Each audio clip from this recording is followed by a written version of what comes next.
Hello, everyone, and welcome to the Hot Seat Interview, the show where leaders, candidates, and decision makers sit down to answer the questions voters are asking for. I'm your host, Maggie Martinez, and today we are putting the spotlight on a race that matters deeply to families, workers, and communities all across Georgia. Joining me today on the hot seat is Kate Denny, a registered nurse and a Democratic candidate for Georgia State Senate District 10, which includes part of DeKalb and Henry counties. Kate Denny is running on a platform focused on affordable health care, quality public education, fair wages, childcare access, housing affordability, and restoring trust in government, all shaped by her real world experience serving patients and families in moments of crisis. This is not a campaign rally. This is not talking points. This is the hot seat where we go beyond the slogan and into the substance. So let's dive in. Present Starbound Studios starring Maggie Martinez and the Hot Seat Interview. Y ahora con ustedes, Maggie Martinez en Caliente. And now, Maggie Martinez. Well, here she is, Kate Denny. She's a candidate for Georgia State Senate District 10 that covers the county of DeKalb and part of Henry County, the city of Stockbridge and all that area. Welcome, Kate, to the hot seat interview. Thank you so much, Maggie. It is going to get so hot in here. Oh, yeah, definitely it's going to get hot, Mommy. It's going to get hot because we want to make sure that the people that are out there knows about your platform, what you bring to the table, and certainly how can we help the working families of the state of Georgia, because once you are a state senate, you are going to be there for the whole state of Georgia. Yes. And sometimes people don't understand that, but that's the reality. Well, Kate, you built a career in service as a nurse, especially in trauma, right? Yes.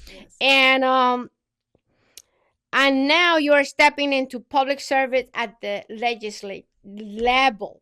So, what personal experience in healthcare pushed you to run for state senate?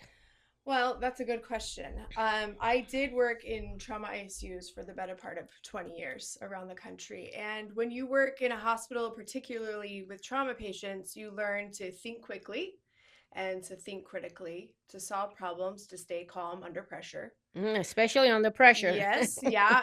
And people are always having their worst day. So you have to be very compassionate with people, and everybody's treated the same. Everybody's treated with compassion and respect. It's also a good place where I learned how to teach people. A lot of times a doctor walks in and gives this big explanation and it's so confusing, but the nurse's job is to help the patient understand what is going on and to make complicated things very simple so that patients can make good choices. Well, but definitely the nurse knows more than the doctors. That's why when I ask a question, I ask the nurse. So the people out there, I wrote a book. It's called The Secrets of Campaigning, So You Think You Could Run. 40 years of experience as a former state legislator. Everything is in here. If you really want to win an election, this is the book that you have to read. It's available on Amazon, only $25. So make sure you get your copy, not only for you, but for your daughters, because we need to develop what? Leadership in Yes. women.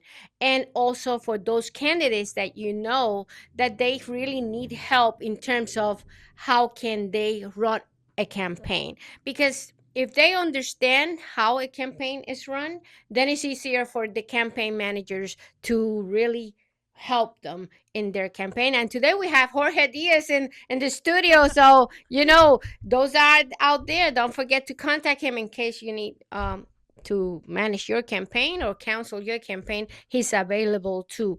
Well, Kate, certainly voters often say that they want leaders who understand real life struggles, not just politics. And how does your experience outside of politics set you apart from the other candidates in this race, which we know is a lot of gentlemen and women that are running against you? Yes. I have My whole growing up, my dad was in the Army. So for 22 years, I lived with a dad that was active duty Army, and we moved around a lot. I've lived a lot of different places, 11 different states. I've learned very early on that you can change your surroundings, you can live in new environments without ever compromising who you are. That integrity is what matters most. That being true to yourself and the things that you believe in is a priority, and you don't ever have to compromise that. That's something that, I bring from the real world into politics. I also have 3 elementary age children Oh, that attend public school. So oh I my God. understand the juggling of that, and just being a mom and a mother, the mental load that we carry. I also understand how expensive childcare is. There was a time before I moved to Georgia that I did stop working because at that point, every dollar I was making was going straight to childcare. So it seemed like, what is the point of this? These are real world experiences that I have had that absolutely translate into helping in politics. And talking about childcare, costs are squeezing families across District 10, not Yes. only in District 10, the whole state and the whole nation, especially working parents. What are specific solutions you bring to the table to help these parents with their kids? Well, 8 out of 10 people in the state of Georgia, including District 10, DeKalb, and Henry counties, say that they cannot comfortably afford childcare. Childcare should probably cost about 7% if you looked at HUD's recommendations of your income. And in Georgia, it's almost 30%.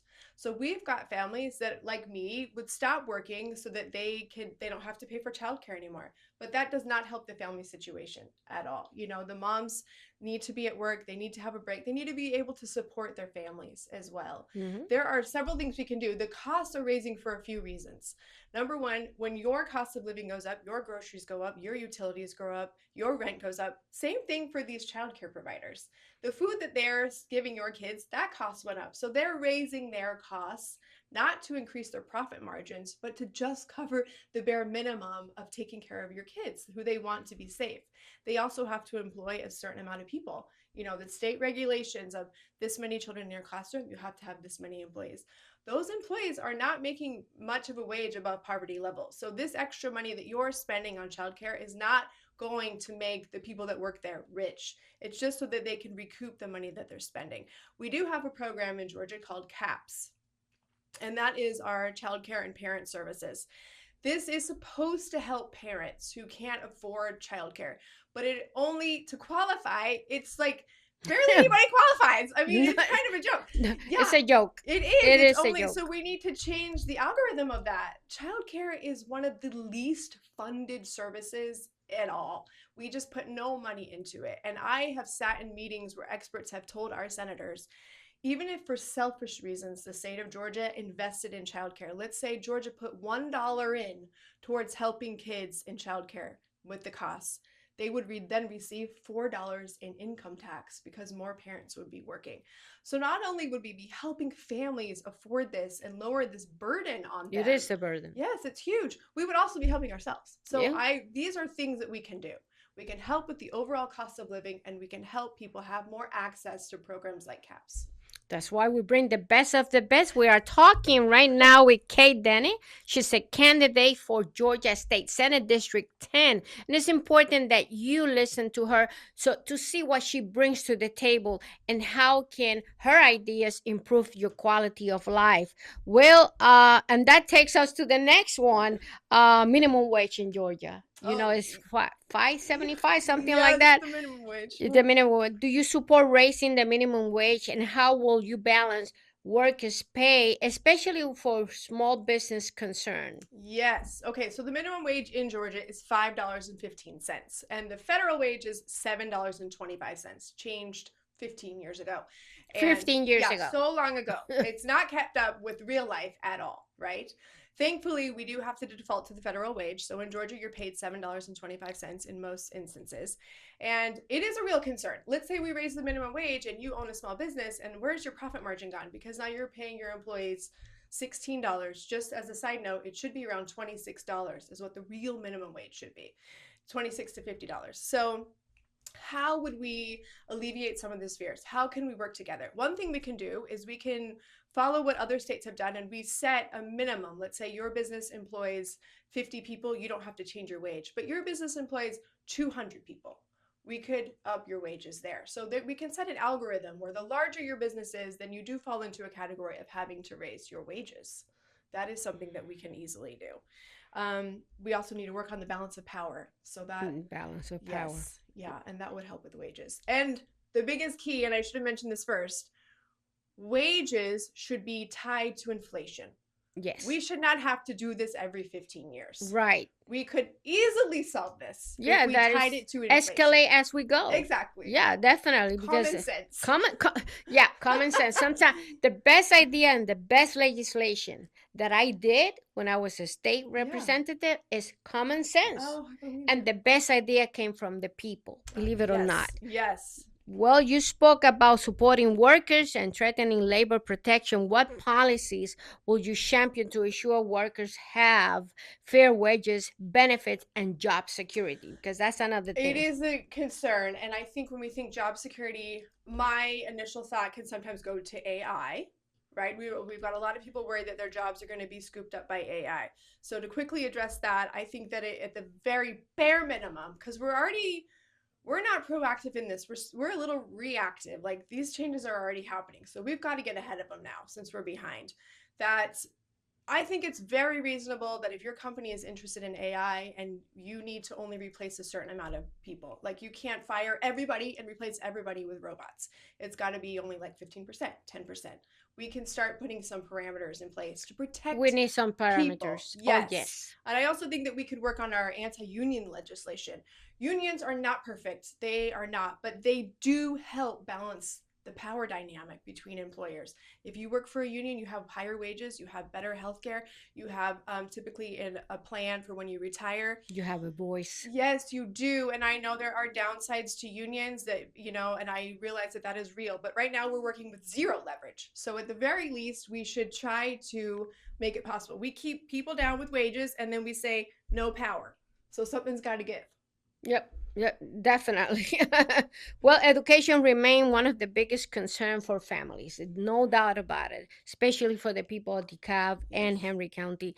What are your top priorities for strengthening public education in Georgia? Well, there's two main things. First of all, we have the voucher scheme that happens in Georgia. Oh, yeah. That is a disaster. It is. Every child at a certain level of income gets $6,500. But to go to any school that you want, and it sounds so wonderful, but the things that people don't think about is those schools are not regulated, so it actually might be a worse education. They don't have to accept you because it's a private school. Mm-hmm. And how are you going to get there? Because they don't have to provide any public transportation.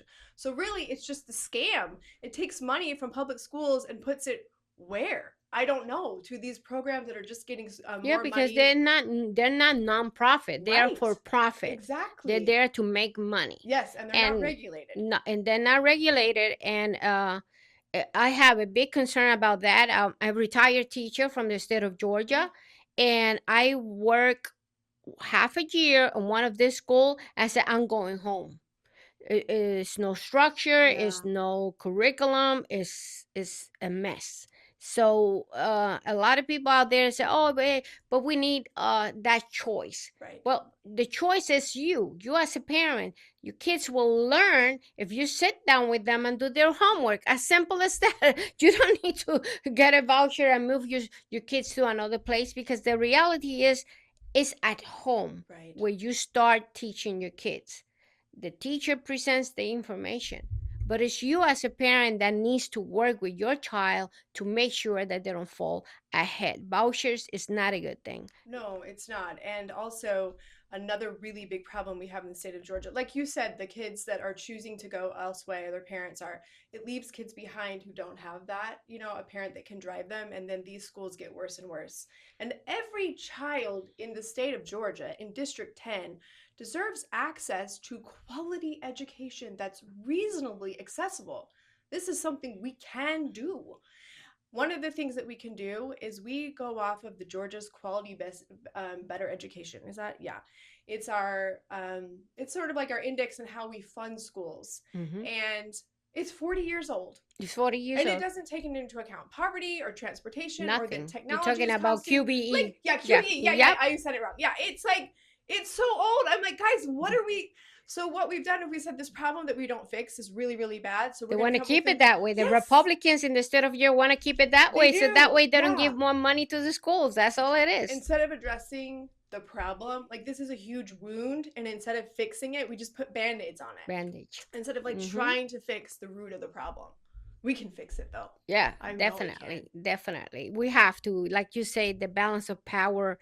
We are talking with Kate Denny. She's running for state senate in the state of Georgia for District 10 that covers DeKalb and part of Henry County, the area of Stockbridge. Well, healthcare is personal for you, Oh, Kate, not just political. As a nurse, what changes will you push for at the state level to improve healthcare access and reduce medical debt? oh, medical debt's a problem. In Georgia, we have almost 2 million people in Georgia that have medical debt. I think first and foremost, How medical debt, many? 2 million. Oh my It's like God. 1.9 or something. We should not be putting medical debt on credit scores. Mm-hmm. No, we shouldn't. We've made the system terrible, and now we're going to ding people because they have to use the system that we've made. And so they have all of this debt.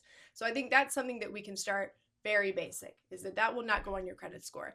We also have a really huge problem with healthcare deserts. So we've got pockets around District 10 and around the whole state where there are not hospitals, there are not providers. Some of this is because we have a 6-week abortion ban.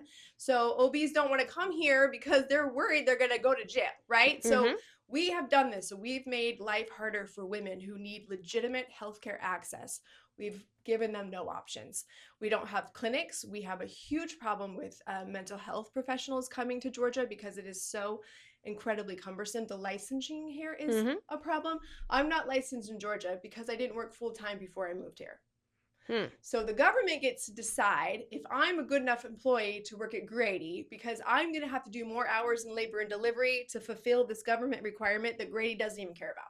Even though I have a compact license. Yeah, I know professionals that have had to hire attorneys to get licensing here. Incredible. Yeah, it's out of control. So not only do we not have enough places for people to get healthcare, we don't have enough staff, even if we built these places, because we make the licensure problem so incredibly cumbersome and difficult. These are easy bureaucratic fixes. We could be a haven. We could have access to healthcare. We could be championing mental health. Instead, we're basically at the bottom.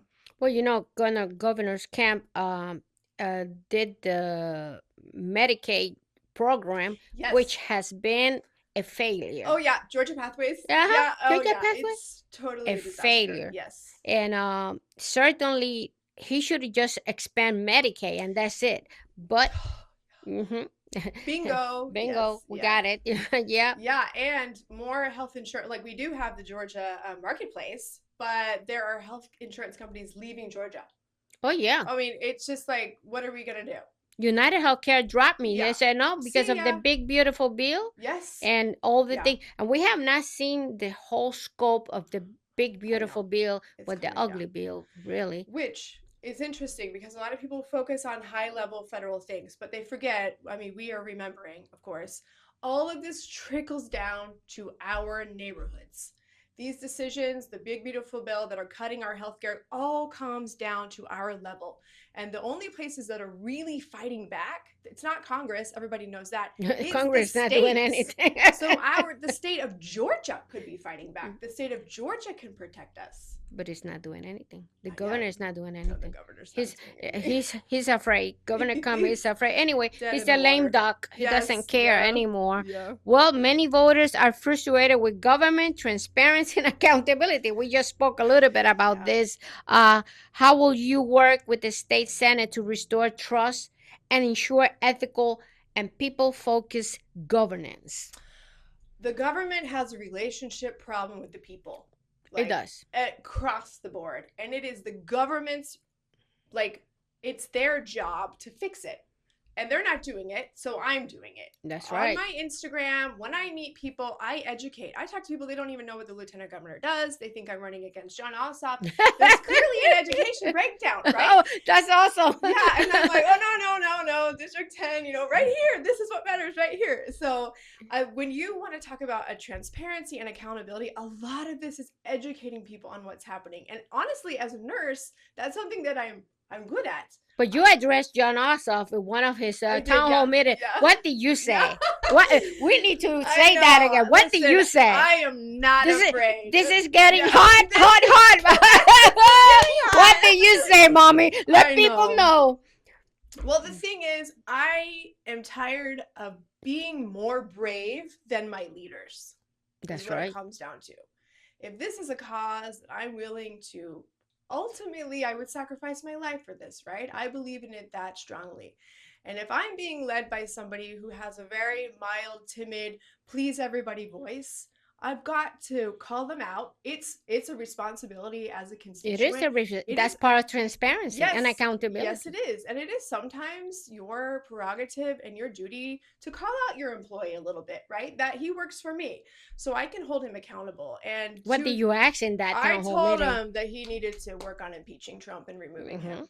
That's right. And if he did the right thing, that I would vote for him. But Mike is not going to do anything. I know. I know. He's so afraid of Trump that is incredible. Yes. Well, I'm not. I wish he knew my name. I wish Trump knew my name. I'm not. He will. Yes, he will. Like John Ossoff did. Yeah. I know. And to his credit, he has been speaking up more. Well, he has to. I don't know. He wants to get elected, right? He does, yeah. Yeah. But well, he needs to start brave, representing us. Yeah. Yes. Well, you are open about your faith while also emphasize respect for separation of church and state. How do you navigate personal belief while representing a diverse district and many perspectives? I am a religious person, and that is how I guide a lot of my life. But I absolutely defend somebody who has a totally different view and a totally different religion. I visit churches of different denominations, and while I might not necessarily subscribe to everything I taught, every time I'm there, I think to myself, I would defend this person's right to worship this way. Because we should be allowed to be different. We should champion these things. We should not be force feeding our own views onto anybody else at all, ever. I like that in places in our country we've elected, Mamdani. I'm like, good.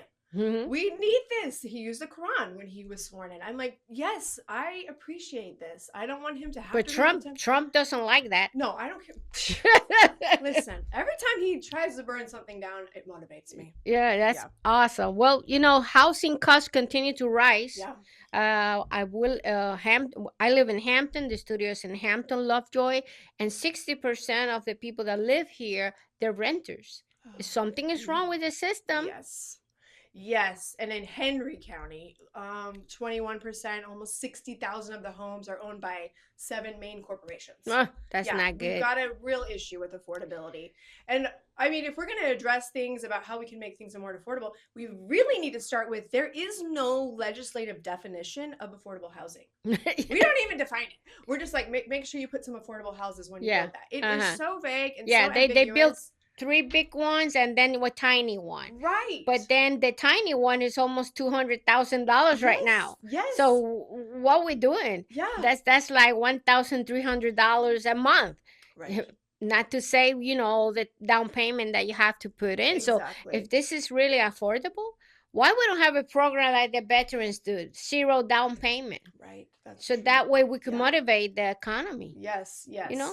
And we need to like you said, common sense. We need to have common sense. And the very bottom of the barrel would be a definition so we can hold people accountable. We also have a problem when you're leasing things that your down payment might be more than 2 times the amount of rent. You have to put a deposit down.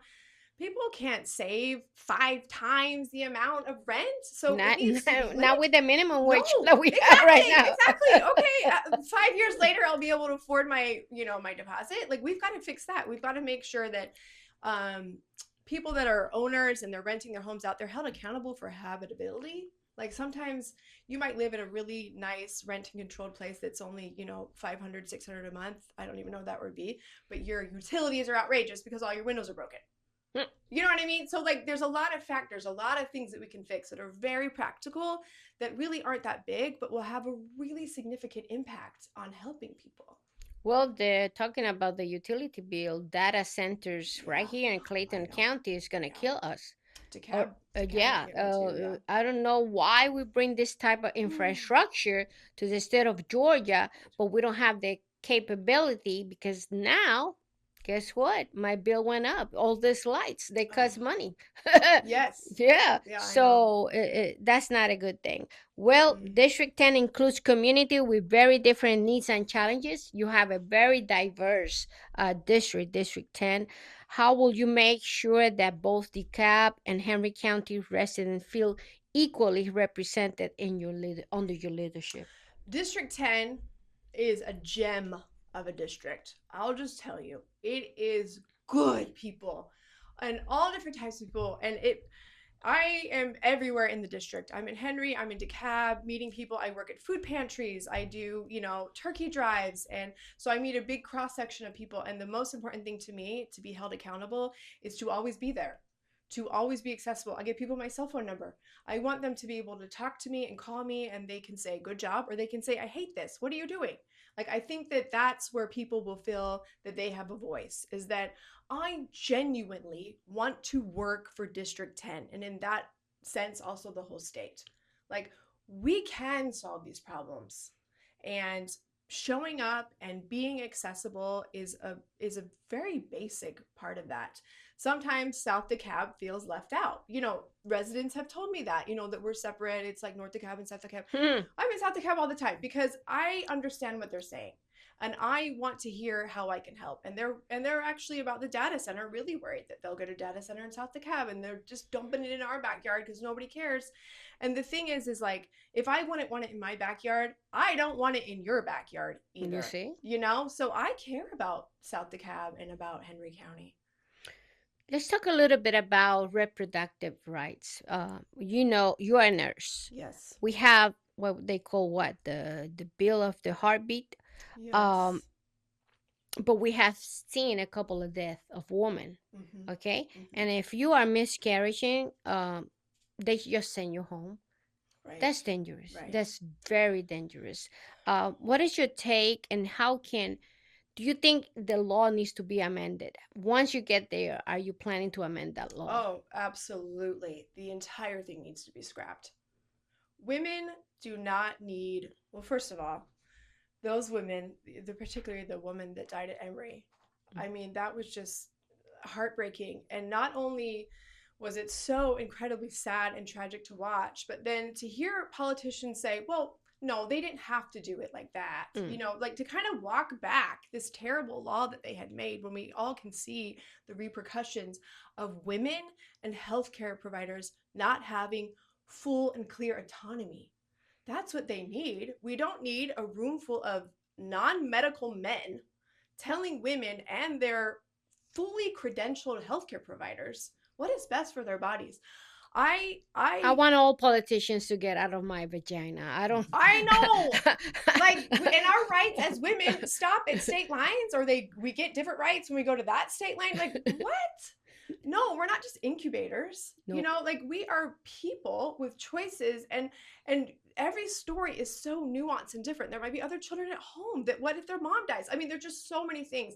The key to me is, if my neighbor needs an abortion, I will be sick to my stomach if she feels like she has to walk over to my house and see what I think.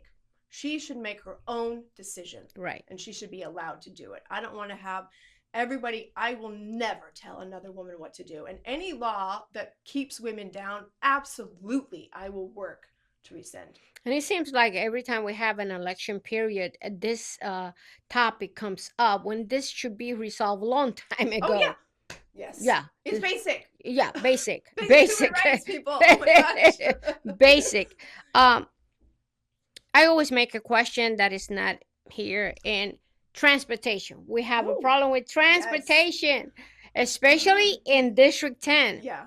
especially here in I Lovejoy. know. I live here 25 years, and that little bridge right there is so tiny that at 5 o'clock, it's like three cars pass every light. Three cars pass every light. Oh, So wow. that's how bad it is. Yeah. And yeah, it's a lot of promises about changing the infrastructures Right. for transportation, but also you want to go to Atlanta, but you Right. can't because Right. just to think to get in that traffic is not good. Yeah. What is in your mind in terms of transportation and what needs to happen in order to get, I don't know, a train or a speed train or whatever? Right. The joke is, right, that Atlanta is an hour from Atlanta Mm-hmm. because it takes so long to get anywhere, especially if you're going down to Henry County and Stockbridge. I mean, that is just, it's always stopped. It seems so basic that we need to be investing in better mass transit. I mean, it's Definitely. like, it's so strange. Just like with human rights, why is this, and women's rights, why is this even still, it's like essential. You know, we worry so much about things that don't impact our daily lives, like if people should be playing certain sports or not. Like, how is that helping any daily activity? How is that helping our transportation, our housing? I think we should invest in a train system. Absolutely. I think we could expand some of these roads. Mm-hmm. I think we could do more of the high occupancy vehicle Mm-hmm. roads. There are times when it might be appropriate to do all lanes one direction. You know, I mean, there are definitely traffic patterns. This is not a new problem just to Atlanta. This is a problem in Oh. other cities, and other cities have figured it out. So I think it's funny when we're like, we've got to figure it out. We can't look at anybody else. We'll just come up with our own solution. No, other places in the world have solved this. Why Mm-hmm. are we living in the dark ages? We are in the dark And we ages. have the money. We do have the We money. have $14.6 billion in the rainy day fund that we didn't even use to help SNAP. Mm. So I don't know what kind of emergency we're waiting for. A traffic seems like one. Well, Kate, look at that camera and tell people why they should vote for you. My name is Kate Denny. I am a candidate for State Senate District 10. It's part of DeKalb and Henry counties. You should vote for me because I'm compassionate, I'm principled, and I'm completely unafraid.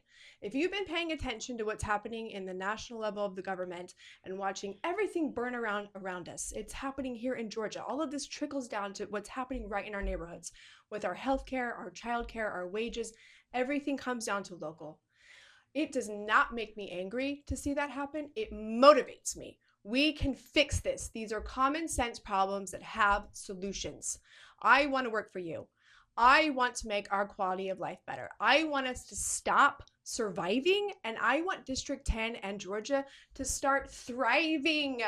We deserve to have the absolute best leadership, you guys. I have an exceptionally high standard of who should be holding this office and who should be representing us in District 10, and I will be that person for us. You should vote for me, Kate Denny, candidate for State Senate District 10.